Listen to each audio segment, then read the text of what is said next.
नमस्कार, news observer के खास कार्यक्रम विशेष में आपका हार्दिक स्वागत है। मध्य प्रदेश की बात करें या फिर देश की बात करें, कांग्रेस इन दिनों चर्चाओं में है और चर्चा की वजह है तेजी से कांग्रेस छोड़ते नेता। पिछले 5 वर्षों के आंकड़े उठाकर देखे जाएं तो 182 विधायकों ने कांग्रेस छोड़ दी, यानी कांग्रेस से इस्तीफा देकर दूसरे दल ज्वाइन कर लिए। ऐसा नहीं है कि कांग्रेस ही सिर्फ इस दल बदल में शामिल है। इस दल में बीजेपी के भी 18 विधायक पार्टी छोड़कर दूसरे खेमों में चले गए। बात यहाँ ये भी उठती है कि क्या राजनीतिक दल अपनी विचारधारा, अपने अनुशासन का पालन सही ढंग से नहीं करवा पा रहे हैं अपने कार्यकर्ताओं से, नेताओं से, या फिर लोगों की महत्वाकांक्षाएं इतनी बढ़ गई हैं कि वे पार्टी में तभी तक रहना चाहते हैं जब तक उनकी बात मानी जाए।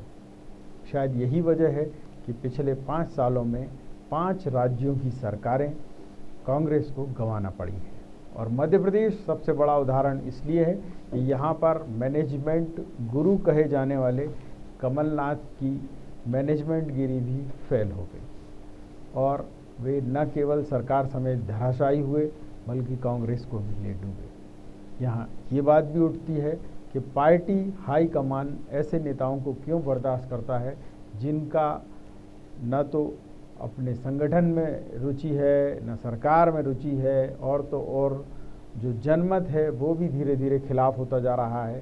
तो यहाँ हाई कमान के लिए भी कई सवाल तो उठते ही हैं। आज इसी विषय पर चर्चा करेंगे। चर्चा की शुरुआत करें उससे पहले 2 खास मेहमानों का परिचय जो इस परिचर्चा में भाग लेंगे। बात बीजेपी की करें, बीजेपी से सत्येंद्र जैन जी हैं। कांग्रेस की करें, कांग्रेस के प्रवक्ता हैं दिनेश साहू जी, वो यहाँ कांग्रेस का पक्ष रखेंगे।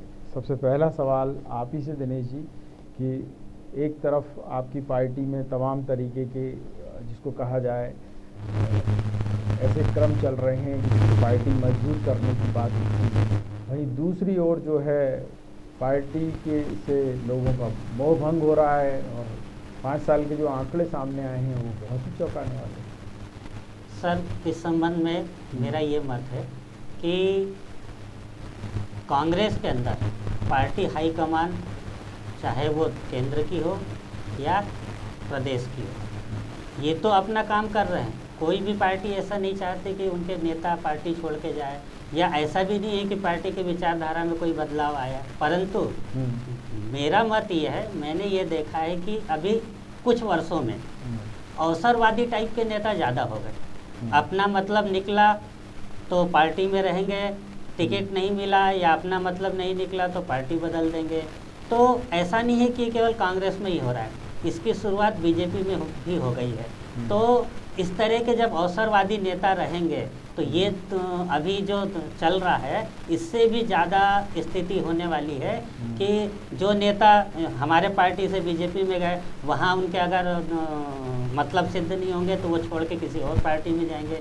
तो मेरा तो ये कहना है कि इस तरह के नेताओं को कोई भी पार्टी स्वीकार न करे, सिरे से नकार दे। क्यों स्वीकार ना करे? अगर सरकार बन रही है तो वो तो स्वीकार करेंगे। सवाल ये है कि आपने चयन अच्छा क्यों नहीं किया? अभी मैं कांग्रेस की बात कर रहा हूँ।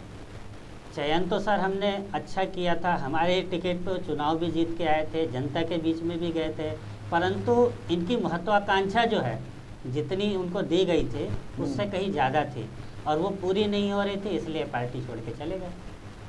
और यहाँ एक बात और भी ये उठ रही है ना कि आपके यहाँ से वो छोड़ के गए तो उन्होंने कारण भी गिनाया कि अन्याय हो रहा है।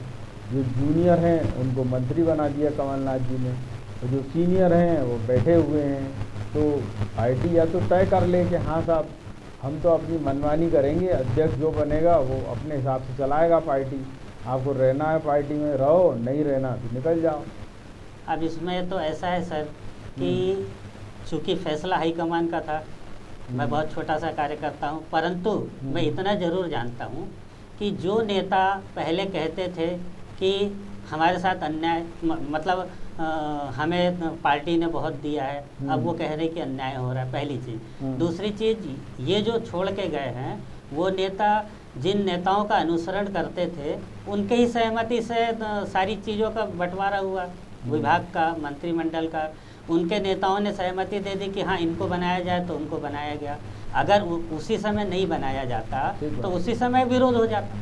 ठीक बात है। सत्येंद्र जी, मैं आपसे जानना चाहूँगा कि कांग्रेस में तो ये बात समझ में आती है कि इनके यहाँ तो पार्टी ही ऐसी है कि आया राम गया राम टाइप चलता रहता है, पर ये चीज़ बीजेपी में भी हुई है। अब तो बीजेपी में आपने देखा होगा, आपके दो जो विधायक थे, जो नारायण त्रिपाठी हों, शरद कौल हों, जब कांग्रेस की गवर्नमेंट थी तो वो दोनों अचानक जो है वो कांग्रेस की गोद में बैठे दिखाई दिए। बिल्कुल प्रकाश जी, ये जो है मुझे ऐसा लगता है कि ये सभी दलों के अंदर कुछ नेतागण होते हैं जो अवसरवादी होते हैं और अति महत्वाकांक्षा जिनके अंदर होती है, वह इस तरीके का प्रयास करते हैं। लेकिन भारतीय जनता पार्टी की बात करें तो भारतीय जनता पार्टी में एक कैडर बेस्ड पार्टी है, अनुशासन है और हर जगह उसमें अनुशासन है, तो उसके कारण से भारतीय जनता पार्टी में भी ऐसी देखने को कम आता है। लेकिन दूसरी पार्टियों में तो आप देखिए पूरी की पूरी पार्टियां ही विलय हो जाती हैं। नहीं, पर ये बात भी समझ में आ रही है कि बीजेपी में भी आप देखें तो अनुशासन कहाँ बचा है और कहाँ रूल्स रेगुलेशन को आप पूरी तरह से फॉलो कर रहे हैं। एक ही व्यक्ति जो है एक ही पद पे बैठा हुआ है सालों से। अब सवाल ये उठता है कि वो बाकी की जो चेन है वो पूरी की पूरी रुकी पड़ी है, उसको कोई देखने ही वाला नहीं है कि कितने दिन तक किस व्यक्ति को किस पद पे रखा जाना है। तो ये आगे बढ़ते चले ना, खाली करते चलें। बिल्कुल प्रकाश जी, लेकिन इसमें संगठन और पार्टी का पार्लियामेंट्री बोर्ड है, और संघ प्रदेश का नेतृत्व होता है, टॉप लीडरशिप होती है, फिर केंद्र की राष्ट्रीय इकाई है, राष्ट्रीय नेतृत्व होता है, फिर पार्लियामेंट्री बोर्ड होता है, ये सब तय करते हैं। और जहाँ तक आप देखिए हर जगह भारतीय जनता पार्टी में कोई परिवार से नहीं आता है। यहाँ पर तो संगठन का मंत्र जपा जाता है और जो व्यक्ति जो कार्यकर्ता अच्छा काम करते हैं उनको ही आगे बढ़ने का अवसर मिलता है। वरना कांग्रेस में तो देखिए एक ही मंत्र चला आ रहा है डायनेस्टिक डेमोक्रेसी का कि तुम्हें माता च पिता तुम्हें बंधुश्च भगनी जीजाजी तुम्हें सर्वमम देव देवा। हमारे मित्र साहू जी ने बोला, बहुत अच्छे विचार विद्वान प्रवक्ता हैं, रखते हैं। लेकिन बात ये है कि कांग्रेस के अंदर देखिए डायनेस्टी बहुत हावी है और डायनेस्टी के कारण से ही अब वो अभी भी अंतरिम अध्यक्ष कितने दिन से है कांग्रेस के अंदर, राष्ट्रीय लेवल राष्ट्रीय वो आपका कहना सही है, पर देखिए अभी आप कांग्रेस की बात मत करिए, आप तो अपनी बात करिए। मैं आपसे पूछना चाह रहा हूँ कि आपकी पार्टी क्या कर रही है। आपके यहाँ अगर असंतोष पैदा हो रहा है तो आप देख रहे हैं कि अजय बिश्नोई लगातार कमेंट कर रहे थे, अभी कुछ दिनों से लगातार केदार शुक्ला जी कमेंट कर रहे हैं। ऐसे तमाम नेता हैं जो ये कह रहे हैं और वो सीनियर भी हैं। उनसे जूनियर लोग जो हैं वो तमाम पदों पे बैठे हुए हैं, सीनियर का कोई अता पता ही नहीं है। मतलब एक व्यक्ति ने विधायक बन के ही अपनी पूरी जिंदगी गुजार दी, पर ना उसे मंत्री बनने का मौका ही नहीं मिला। देखिए प्रकाश जी, ये जैसे कि अभी अगर ऐसा होता तो उत्तराखंड में अगर सरकार चल रही थी तो इसी तरीके से चलती, लेकिन उत्तराखंड में देखिए जन्म तो ये मान लें कि मध्य प्रदेश में भी उत्तराखंड दोहराया जाएगा। मैं उत्तराखंड मतलब जो उत्तराखंड मध्य प्रदेश में नहीं, ये भारतीय जनता पार्टी की सारे देश के अंदर जो हमेशा रिव्यू होता रहता, समीक्षा होती रहती है। तो हम मान लेना कि मध्य प्रदेश भी उसी राह पर चलेगा आगे, जो वहाँ हुआ है वो यहाँ भी होगा।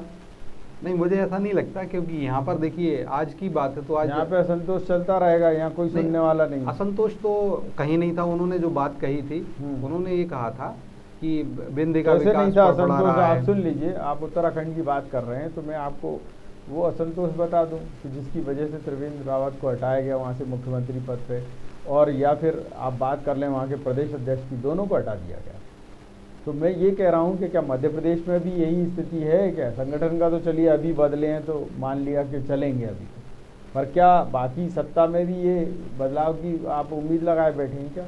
नहीं प्रकाश जी, मैं एक छोटा सा कार्यकर्ता हूँ, लेकिन मैं आपको एक बता रहा था कि भारतीय जनता पार्टी का एक उदाहरण आपको दे रहा था कि भारतीय जनता पार्टी देखिए कैडर से चलने वाली पार्टी है और जहाँ कहीं भी लगता है बदलने का है। सुनिए तो कैडर कैसा है बताइए साहब दिनेश जी। कैडर ऐसा है कि एक ही व्यक्ति लंबे समय तक एक ही पद पर रहे, जैसे कांग्रेस में होता है वैसा यहाँ भी है?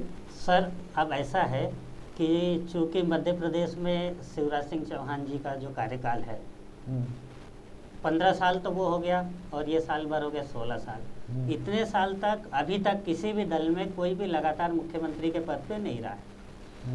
अब आप ये देखिए इसका असर क्या हो रहा है कि लगातार एक ही चेहरे को देखते हुए, एक ही तरह के काम को देखते हुए जनता भी आजकल ये सोचने लगे कि यार मतलब उतनी सीरियस नहीं लेती है किसी चीज़ को। वो सोचती कि यार ठीक है, अब तो इन्हीं को देख रहे, किसी नए को मौका मिलना चाहिए। सीरियस जनता भी समझ नहीं, कांग्रेस सीरियस लेती है कि नहीं? कांग्रेस लेती है सर सीरियस। अभी देखिए आप कि हम सरकार में नहीं थे तो भी हमारे कितने अध्यक्ष बदल गए, है ना। चूंकि अब कमलनाथ जी को भी बने अभी ज़्यादा टाइम नहीं, अध्यक्ष बदल गए वो तो आप छोड़िए, संगठन तो इनका आपसे ज़्यादा अपडेट चल रहा है जी। बीजेपी का ज़्यादा अपडेट है और वो लोग तेज़ी से काम भी कर रहे हैं। वहाँ आपने देखा होगा कि बीडी शर्मा ने अपनी टीम भी बना ली। आपके यहाँ तो टीम छोड़िए, अभी अध्यक्ष का ही अता पता नहीं है। खैर, मैं तो ये जानना चाह रहा हूँ कि अगर ये बदलाव की बात आप कर रहे हैं तो सरकार में जो एक ही व्यक्ति बैठा हुआ है तो आप उससे लड़ नहीं पा रहे हैं? आपके पास कोई टीम नहीं है, क्या स्थिति है? नहीं, हम तो सर लड़ने के लिए भी तैयार हैं और टीम भी है और हमने अपनी लड़ाई प्रारंभ भी कर दी है और हम लड़ेंगे। कर दिए? ख्वाबों में, ख्यालों में, कहाँ कर दिए? नहीं, लड़ाई तो चालू है सर। आप देखिए कि जन आंदोलन धीरे धीरे होने लगे, हमारी पार्टी आंदोलन करने लगी है और जो मुद्दे सामने आ रहे हैं उस पर हम आंदोलन कर रहे हैं। चलिए, मैं सिर्फ 2-3 ही मुद्दे से आपसे पूछना चाहूँगा कि एक था किसानों का बड़ा मुद्दा जिसको लेकर आपके कई नेता जम के गाल बजा रहे थे कि अब की बार विधानसभा सत्र शुरू हुआ तो सरकार की ईंट से ईंट बजा देंगे, और हुआ ये कि पहले ही दिन आपका कार्यक्रम फुस हो गया। साइकिल पर प्रदर्शन करने की बात थी, ठीक है कि नहीं, और लगभग 90 विधायकों के आप रैली के साथ जाने वाले थे पर नहीं पहुंच पाए। कईयों की दम फूल गई, कुछ ने तो साइकिल वहीं फेंक के गाड़ी में बैठ के भाग गए। तो मैं ये कह रहा हूँ कि ये तो एक उदाहरण हुआ। दूसरा उदाहरण था महंगाई को लेकर। आप पेट्रोल डीजल को लेकर बहुत गाने गा रहे थे कि महंगा हो गया है, महंगा हो गया है। क्या किया आपने? एक भी बड़ा प्रदर्शन नहीं दिखा अभी तक आपका। जनता भी अब ये कहने लगी है कि जब आप प्रमुख समस्याओं पर अगर सड़क पे नहीं आ सकते हैं तो फिर कैसी मतलब विपक्ष और कैसा ये आपका कार्यक्रम चल रहा है, आंदोलन चल रहा है? सर, मैं आपकी इस बात से सहमत हूँ कि बड़ा आंदोलन नहीं हुआ है, पर 8 मार्च को महिला कांग्रेस का आंदोलन महंगाई को ही लेकर हुआ था। विधानसभा का घेराव किया था। आपने देखा वो 8 मार्च का आंदोलन? मैं स्वयं भी गया था वहाँ पे। पर यह है कि 8 मार्च को क्या था? महिला दिवस था सर। और उस दिन महंगाई की बात होनी चाहिए थी। आपके कमलनाथ जी जो हैं जवानी की बात कर रहे हैं। ठीक है, अभी तो मैं जवान हूँ। अरे भैया, जवान हो तो सड़क पे उतरो, प्रदर्शन करो। नहीं, वो मान लिया। वो अलका लांबा को कह रहे हैं कि तुम्हारी भी उम्र ढल गई, मेरी भी उम्र ढल गई, पर मैं तो अभी जवान हूँ। नहीं सर, वो तो ठीक है, पर तो ये प्रदर्शन था या आत्ममुग्ध होके वो अपनी जवानी का प्रदर्शन कर रहे थे? क्या है क्या ये? नहीं, तो वो सब नहीं था, वो उनके कहने में आ गया होगा। परंतु ये है कि महिला कांग्रेस ने विधानसभा का घेराव किया था 8 मार्च को। देखिए, मेरा कहना ये है कि देखिए, महिला कांग्रेस आपकी एक विंग है जी। मूल कांग्रेस कमलनाथ के नेतृत्व की। और अगर कमलनाथ कहीं सड़क पर नहीं दिख रहे हैं, आपको आज तक कहीं वो लाठी खाते हुए देखिए सड़क पे? सर, लाठी तो खाते हुए अभी तक नहीं दिखे, पर प्रदर्शनों में रहे। अरुण यादव दिखे थे कि नहीं? अरुण यादव जी भी दिखते हैं।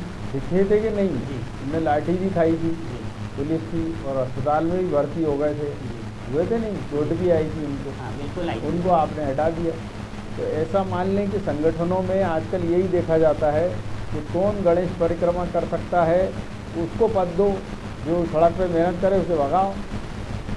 सर, अब ये तो हाईकमान का फैसला था कि उन्होंने क्या सोच के अध्यक्ष बदले थे, परंतु जब अध्यक्ष बदला था तब भी उसका हमारे फेवर में अच्छा परिणाम आया था। आपको क्या मालूम? आपको पूर्ण बहुमत तो मिला नहीं था, 114 ही तो मिली थी सीटें। परंतु सर, हम उसके पहले तो बहुत कम थे ना, हमारा आंकड़ा बहुत कम था। अगर पुराने ही अध्यक्ष चलने देते तो हो सकता है कि आप 130 के ऊपर निकल जाते।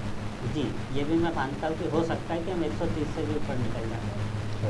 यहाँ मैं आपसे जानना चाहूँगा सचिन जी कि संगठन जिस तरीके के होते जा रहे हैं उसमें कांग्रेस की जो दुर्गति के लिए कांग्रेस के आला नेता जिम्मेदार हैं। आपके यहाँ भी जो सुनवाई नहीं हो रही है जिन असंतुष्टों की, उनका क्या?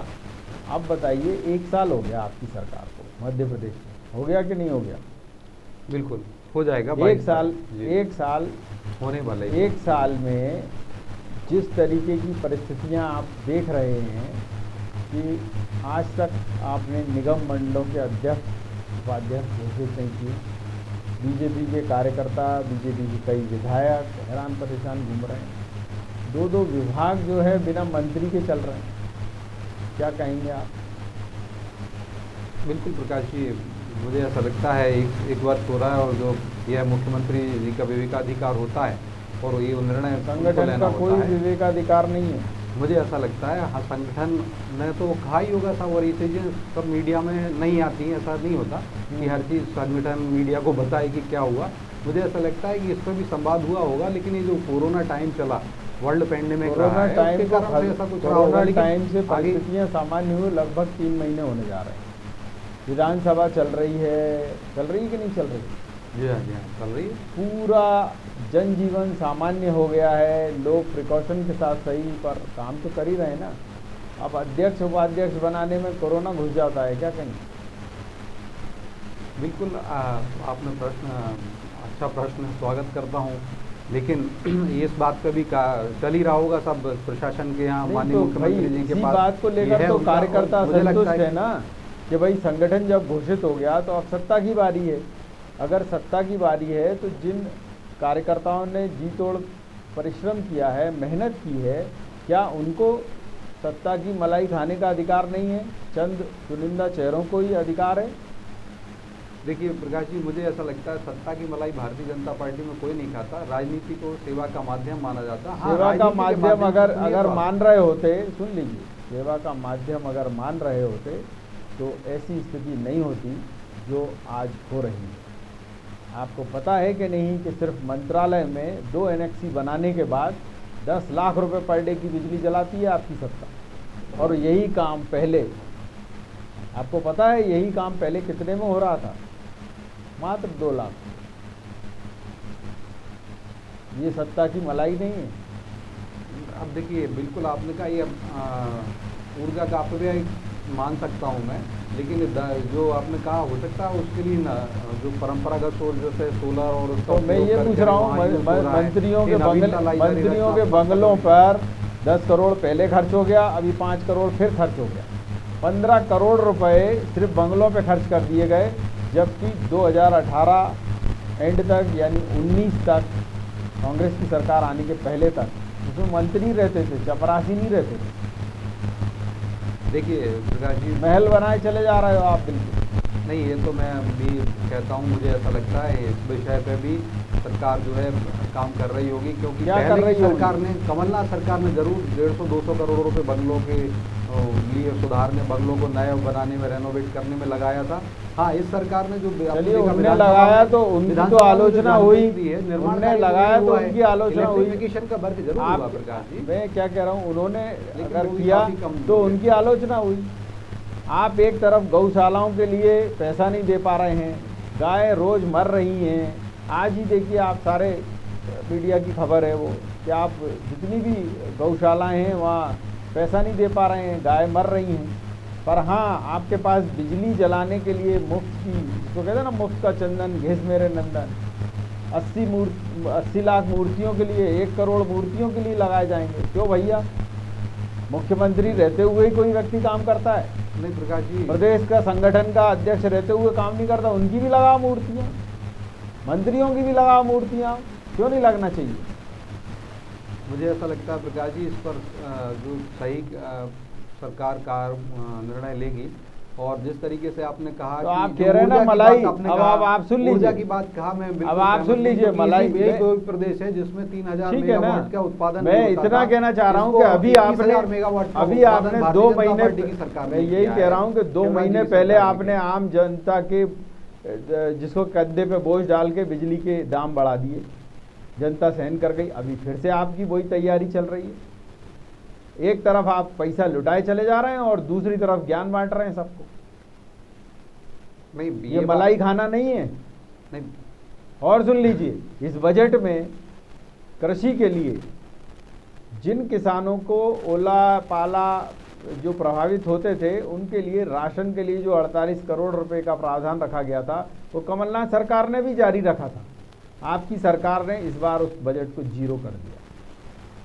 प्रकाश जी मैं ये बताऊं, हो सकता है आप जो कह रहे हैं ओला पाला में जो किसानों को जो कम कीमत पर जो राशन गरीबों के लिए दिया जाता है वही राशन उपलब्धता की बात है, तो मुझे ऐसा लगता है इसमें कर देंगे। लेकिन मैं बता दूं कृषि के ऊपर भी 150% से ज़्यादा की वृद्धि, 1.5 गुना वृद्धि कर दी मैं गई है। आपसे जो कह रहा हूँ वो आप सुन लीजिए। अभी आप मलाई की बात कर रहे थे ना, जनता की सुना रहा हूँ मैं आपको। ये मैंने आपको किसानों की सुनाई, अब आप और सुन लीजिए। किसानों को अच्छी खेती के लिए प्रोत्साहित करने के लिए विदेश भेजने का प्रावधान था, वो जीरो कर दिया इस बार बजट। क्यों कर दिया किसी को नहीं पता। और जब जाते थे लोग तो आपको पता था कि एक मंत्री जी थे, उन्होंने अपने पुत्र को ही भेज दिया था किसानों के नाम पे। प्रकाश ये जी मलाई खाना नहीं हुआ।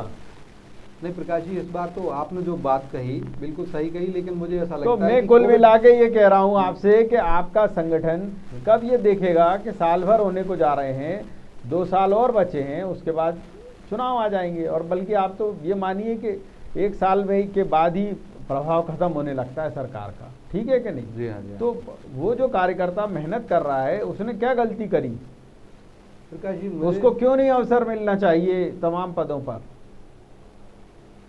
बिल्कुल मैं लगता है इसमें संगठन और सरकार दोनों इस विषय में सोच रहे होंगे। माननीय शिवराज जी और संगठन की जो कार्यकर्ता हैं जो एक साल तो लगभग हो गया, सुन लीजिए, 1 साल तो लगभग होने जा रहा है, अब और कितना टाइम लगेगा नहीं मालूम। ये तो सर जो संगठन और सरकार की जो बात है उनके बीच वो रहता है। और इसको भाई संगठन तो बता ही सकता है, पर जो कार्यकर्ता कुछ भी नहीं हासिल कर पा रहे हैं उनके मन में टीस तो उठेगी ना कि जो कमलनाथ की गवर्नमेंट चल रही थी वैसी ये चल रही है। इनके यहाँ भी यही था, ये देखो चप्पलें झटकाते घूमते रहे बेचारे। इनके यहाँ ये था कि ये जनसंपर्क में जाते थे तो कोई सुनता नहीं था। इनके यहाँ एक ओझा आके बैठ गई थी, वो बिल्कुल जो चाहती थी वो हो जाता था, बाकी किसी की कोई सुनवाई नहीं। ये खुद घूम रहे हैं। इन्होंने अपनी पत्नी के ट्रांसफ़र के लिए एक अर्जी दी कांग्रेस शासन में, उसमें भी पैसे मांग लिए एक ने और यही आपके यहाँ हो रहा है अभी। ये तो कुछ थोड़ी बहुत लज्जा शर्म आती है कि नहीं आती कि वो कार्यकर्ता जो बेचारा जन्म से मेहनत करता चला आ रहा है उसकी कुछ सोचना नहीं है आपको, तो वो संगठन में क्यों रहेगा? और जो बड़े पदों पे बैठे हैं उनको आप मोबिलाइज करते चले जा रहे हैं लगातार।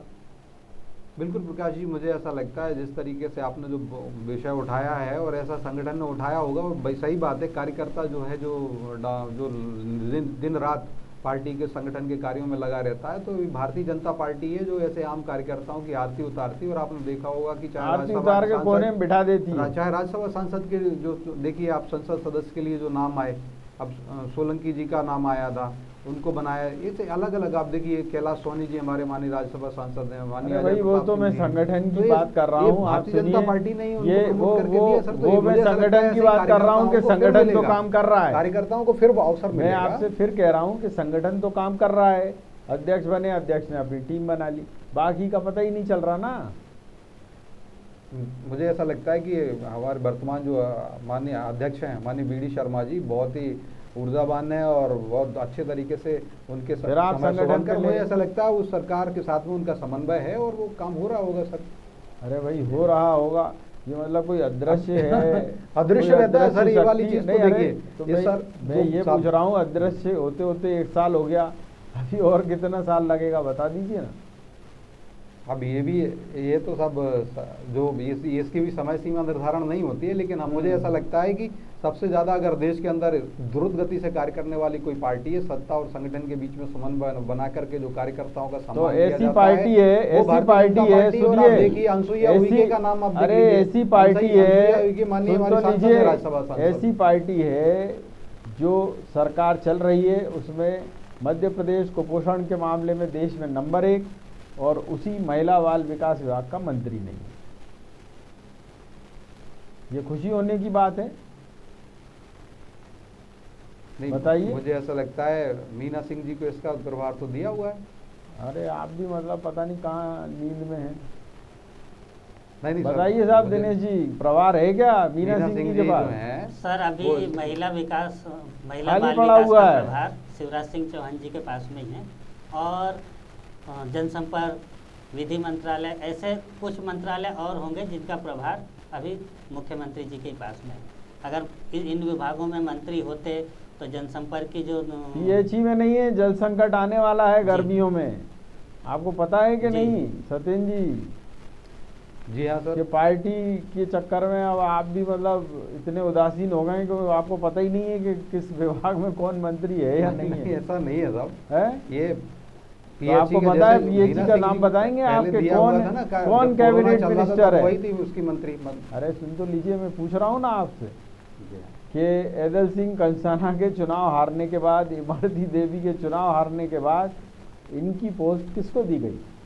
जी हाँ, जी हाँ, अभी वर्तमान में तो किसी को नहीं दी गई है, माननीय मुख्यमंत्री तो जी के आपको पास नहीं ही है। लगता कि ये, मैं यही पूछ रहा हूँ कि ये 3 महीने होने जा रहे हैं बिना विभाग के, बिना मंत्री के विभाग चल रहा है, ये खुशी होने की बात है या कार्यकर्ताओं पे और विधायकों पे भरोसा नहीं है आपको?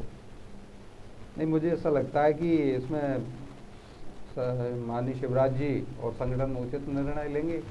यह विषय उनके बताइए साहब दिनेश जी, जो इनके यहाँ हो रहा है वही आपके यहाँ भी होता था कमलनाथ सरकार में? सर हमारे यहाँ जो था, केवल हम लोग निगम मंडल की घोषणा नहीं कर पाए थे अध्यक्ष के उपाध्यक्ष की, बाकी मंत्री सारे बना दिए थे, ऐसे मंत्री सारे कैबिनेट बना दिए थे, विभाग खाली नहीं थे। और दूसरी चीज़ ये है कि मैं मानता हूँ कि अगर हमसे गलती हुई है, हमने खामियाजा भुगत लिया है, अब इनका नंबर है, अगर मुख्यमंत्री जी ऐसी गलती करेंगे तो इनको ज़्यादा खामियाजा भुगतना पड़ेगा। पर आपके समय भी तो यही हुआ ना कि आपने भी 28 मंत्री बना के बाकी के 4 पद खाली छोड़ दिए थे। सबसे बड़ी बात ये है कि वो खाली पड़े रहे अंत तक। और निगम मंडल की तो अभी हम बात ही नहीं कर रहे, वो तो इसलिए खाली पड़े रहे क्योंकि लड़ाई चल रही थी कि किसका समर्थक मंडल में जगह पाए, कौन नहीं पाए, ये लड़ाई चल रही थी आपके यहाँ। कुछ जो एक्स्ट्रा विभाग थे, जैसे आपने बताया कि 4 विभाग थे, वो माननीय मुख्यमंत्री जी के पास में थे, और बाकी लगभग सारे हो चुके थे और सबके काम चल। अरे मैं तो ये कह रहा हूँ 4 पोस्ट तो खाली पड़ी थी ना मंत्री जी, 5 मान सकते हैं आप उनको कोटे के हिसाब से, वो तो खाली पड़ी रही अंत तक। हाँ, लेकिन निकल लिए वो। हम बनाने की तैयारी में थे, हाँ लेट हुए हैं, हम अपनी गलती स्वीकार करते हैं। नहीं तो आप नहीं मानते कि आपके यहाँ भी सत्ता संगठन एक व्यक्ति के हाथ में था और दूसरा सुनवाई करने वाला कोई नहीं था? सुनवाई के लिए अगर कोई जाता भी था तो वो कहते थे इससे मिल लो, मिगलानी से, वो कहते थे कक्कड़ से मिल लो। 2 दलाल जो हैं वो सब कुछ खेल कर रहे थे।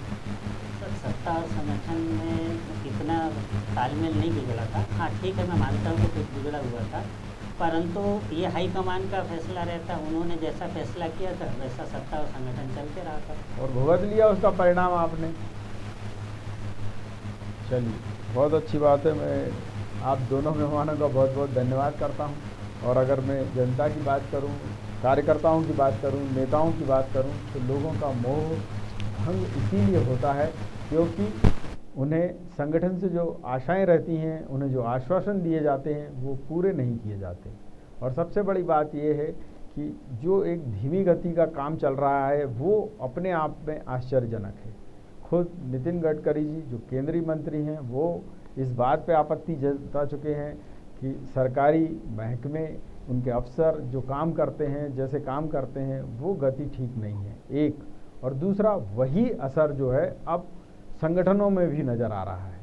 नेताओं को चापलूस किस्म के लोग चाहिए, नेताओं को ऐसे लोग चाहिए जो निष्क्रिय रहें, संगठन के लिए काम करें या नहीं करें, उनके लिए करते रहें। और इसी से संगठन छोड़कर लोग भागते हैं और फिर तमाम तरीके की दलीलें दी जाती हैं कि साहब फलाना आदमी तो इसलिए चला गया क्योंकि उसके निजी हित थे। और क्या कभी किसी नेता ने ये भी सोचा कि जिन लोगों ने संगठन छोड़ा उनकी क्या क्या मजबूरियां थी और जनता उनसे क्या अपेक्षा करती थी? न्यूज़ ऑब्जर्वर के खास कार्यक्रम विशेष में इतना ही, लेकिन यहाँ बेबाक खबरें नजर जारी रहेंगी। आप देखते रहिए न्यूज़ ऑब्जर्वर यानी सिर्फ खबर।